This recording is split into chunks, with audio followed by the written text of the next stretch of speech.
Do you want to ensure the success of your Amazon FBA business? Well, then I have the answer for you. It's doing your product research correctly. And we're not going to tell you how to do it correctly in this video. We're going to tell you how to not do it, how to do it incorrectly. So it's the inverse. Now, I talk with Casey Goss, the CEO of Viral Launch. He is an 8-figure entrepreneur. He knows what he's talking about. A very great ethical guy. And they've done over 30,000 product launches. So this is the largest, data set out there of Amazon-specific sellers. And so he sees what works and doesn't work. He's got access to that data, and he's not an Amazon seller. And so I went and I interviewed him, and I asked him basically everything I wanted to know when getting down into the numbers, like what works, what doesn't. And yeah, let's get into the video though. All right, so we're going to talk about the common failures that we see specifically in product research. So how do you know you see something and it's doing a lot of numbers, but is it a good idea or is it not? So I want to have Casey just talk right now about common things that he sees, because he's seen 30,000 launches now or so? 30,000 launches, just thousands and thousands of sellers. Some have gone on to build, 9-figure Amazon businesses, and then some have, had to close up shop. And so I am a huge advocate of doing your due diligence in product research, and we definitely want to make sure you're making the right decisions. Would you agree that product research is the most important thing? Yeah, absolutely. If you don't do that right, you're screwed, right? Yeah, pretty much. I don't have a good analogy, but it's it's like if you have a great product, it makes having success so much easier. If you have a bad product, bad product for you, it makes having success sometimes impossible. So you have to start off on the right foot, essentially. So jumping into common failures, this can be chopped up 2 different ways, but basically people will look at one ASIN and assume that it is representative of the market as a whole. But in reality, it's not at all. You should definitely be looking at market averages, or a good portion of the performance of the listing. So page 1, let's say there's 24 listings, you should be looking at how the top 15 or whatever are performing, because that is most indicative of what you can expect. And so what this looks like, as an example, is let's say you want to sell a fish oil, just say for an example, and there's a guy position number 5, he has 20 reviews, but he's selling 5,000 units a month. And so what we see people do is they'll say, wow, all I need to do is sell that exact ASIN, let's say they have 120 capsules at this, strength or whatever. They will source that exact product essentially. Or let's say it's grill brushes and that one happens to be green. They will source a green grill brush because their stats look good, and they think it's a function of, the market, or the market choosing a green grill brush. What you can't take into account is maybe they're amazing at running outside traffic. Maybe you have Brock Johnson on the other side just killing it with AdWords in Facebook ads or something. You have no idea what's driving that success. And so to make a bet on this one particular ASIN is fatal sometimes. And then the other side is looking at the market. We've seen markets where maybe only the top 2 listings are performing really well. So again, let's take grill mat. Or let's take shoes, right? Let's say you could private label shoes and you're thinking about getting into shoes. Well, the number 1 ASIN, let's say they're selling $500K a month and it's Nike. And then the number 2 ASIN is a Reebok shoe and it's selling $300K a month. But after that, everybody's only selling, $5,000 a month. Well, a seller will think that they'll be able to take a portion of that $500K down to their listing. And so they'll get into this market, but what they don't realize is people are not buying the other products for a reason. They're buying the top ones for a reason. Because of the brand play. Right. Yeah. Exactly. And so many people don't pay attention to that fact. They're not doing enough research on who are my competitors. And I think it's really important to know, is this a brand that has some kind of following that's driving that traffic? Or is that traffic coming from Amazon, which is going to be the traffic that you will be taking? Okay, nice. So, that's mistake number 1.5, 2 kind of. The next is people don't pay attention to how they're going to achieve success. And so they will see, let's take internet routers. So I have a good example of these guys, smart guys. They come to me and they have internet routers. And private labeling a router? Yes. I would not go there. Well, they the did. Tech support? Yeah. And, oh man. Dude, so the liability if you get hacked, So basically, anyways, yeah, think about liability too. Anyways. Yeah. So think about everything. Yeah. But, anyways, their whole reasoning was twofold. One, we're IT guys, we know a decent amount about this market, and then 2, a lot of people are getting on the internet. A lot of people are buying these routers. So what they didn't pay attention to is like how they're going to achieve success, how they're going to go and get those sales. And had they paid attention in the market, page 1 on Amazon, all name brands, Asus, Linksys, Netgear, I mean, big brands.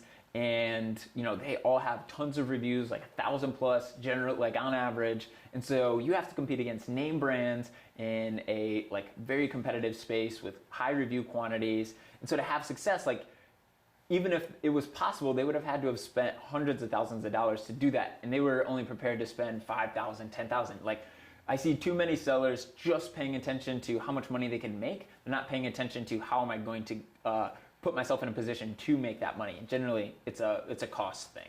Okay, yeah. So I mean, you got to pay attention, which we've talked about in other videos about how much it costs to get to that first page. And well, you could make it without being on that front page, but you're just going to be doing PPC, and it's going to take you months. And I mean, it can work, but you're not going to get to that first page without the costs, like he's talking about there. It's just going to be a very slow process. Yeah, and I mean, because you can still make it organically, but I mean, it's just like you got to have something better. And distinctly better, and you have to get it in front of people. It's definitely a process. Because I've actually, I got on the top pages for my clip stuff, which was selling thousands a day, and I got there organically with no launch, no nothing. Nice. But it was just because mine was so unique and better, and it wasn't a brand play. Yeah. But like, I could not do that in routers. I would get destroyed. Like, just be honest. So, so not thinking about how hard it is. So then this one is what I really emphasize on. So the Me Too's, you want to talk about this? Yeah, so Me Too is so we see so many sellers that all source the same products. We've been seeing the same products continue to be popular in terms of decisions people are making for literally years, like 3 years now. We've been seeing so many Garcinia Cambodias and turmeric curcumarins and grill brushes and grill gloves. Like, we continue to see these. And I think it's so tempting to say, like, maybe a friend of a friend that made $100,000 selling grill gloves or whatever. And so you're like, well, if they sold 100,000, if I can only make like a portion of that, I would be happy.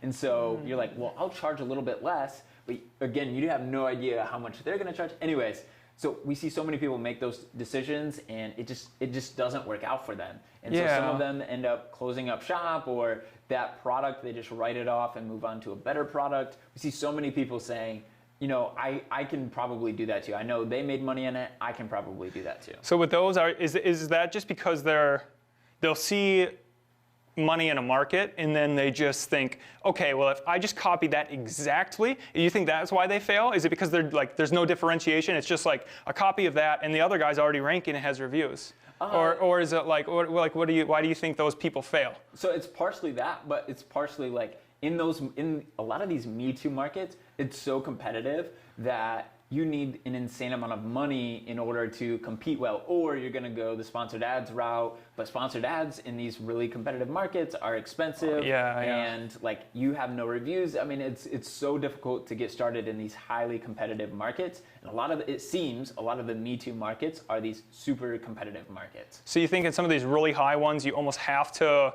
be almost on the edge of like getting, like I know there's a lot of Chinese sellers these days getting kind of like fake reviews and stuff, or like you have to do crazy launches and giveaways to get into those. Yeah, so I mean, we have some clients where first 90 days they're giving away a minimum of 9,000 units on their products, sometimes a lot more. And these are like highly competitive markets where maybe they're selling 20,000 units a month organically after their ranking. But like, these markets are so competitive. All of your competitors are running giveaways, and they're low on price, and they're spending a ton of money on sponsored ads, and they have amazing photos, and they have amazing listing. Like, everybody's going all out. Oh, and okay, to compete, you have to go all out. You have to have the resources and the knowledge. So right. Yeah. And that's kind of like in these competitive markets. That's why we push the low barrier to entry, like the new markets, because you don't have these people spending hundreds of thousands of dollars, like going negative hundreds of thousands of dollars. They've been in there for years, getting thousands of reviews. Like, you have none of that. You just get to go in. Maybe the highest review quantity for a listing is like 100, or something really low. It's so easy to get in and have success.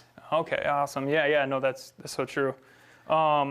And then I guess so this kind of leads into that as well, where like what you were just saying, so not having enough money to spend on, so let's say someone has $5,000, they might, like you'll get people coming to you who have spent pretty much all 5,000 of that on the product, right? And then say like, make it happen. Yeah, exactly. And it's like, okay, sure, maybe you have a uncle or something that's really talented in product photography, so you can get that done. Maybe you can scrounge together a listing, but it will be hard with no like keyword research tool. But like after that, just having a listing on Amazon doesn't mean you're going to sell. Like you need to run some kind of ads that costs money. Like you need to be doing something to drive traffic. You have to have money in order to have success on Amazon. And so you can't spend all your money on your inventory because there are some marketing dollars that are required essentially. Yeah, for sure. And that's what a lot of people do not take into account. And unless you've got something crazy like new. So I mean, like I had my Eclipse glasses that were relatively close to other people, but mine were better. Those I had to run crazy ads to. But my unique goggles, I was actually no ads in an iPhone picture. And it worked. And became one of the top sellers on the top front page. But that was only because it was so unique. So we're talking about like if you're not like the next best invention. Because like the algorithm from my experience, it will reward something that like is really loved, but it's got to be really loved. And Me Too is not going to be really loved. Yeah, exactly. And I would say that we see a lot of inventions come to play. And let's talk about why those fail. Okay. We didn't put, that's a good idea. So we see a lot of inventions come to play, but what you need to realize is like people need to find your product. Like people have to be searching for those search terms, right? So like if you invent this thing that like nobody has ever thought of, but there's no one searching for it on Amazon. So like, let's take fish oil diffuser, right? There's no such thing as a diffuser for fish oil. That'd be kind of nasty, right? Ugh. So no one is searching fish oil diffuser, so you would have to rank for these high volume keywords like essential oil diffuser, but people who are searching essential oil diffuser don't want a fish oil diffuser, so they're not gonna buy it. And so like, if no one is searching your, like the main terms for your product, no one is looking for it, no one's gonna buy it. But for like Brock's example, like people were looking for solar eclipse, like light block, I don't even know what it is. No, they were looking for Eclipse glasses. But I read in the reviews that people were complaining that they let in a lot of light because there were all these paper ones that went out like this. So then I made goggles so that they would fit. So it was solving a problem that everybody had, and I was literally the only person that solved the problem.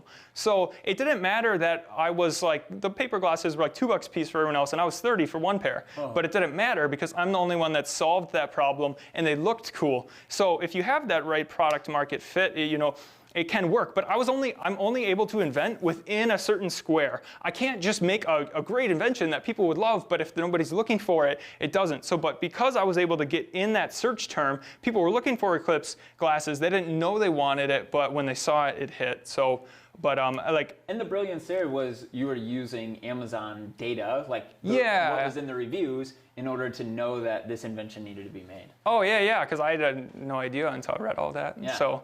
Yeah, that's one huge mistake. And then what else have we got here? The last one here, which again kind of folds up into the Me Too, but we see so many people, again, sourcing the same products, and not all of them are Me Too people or products.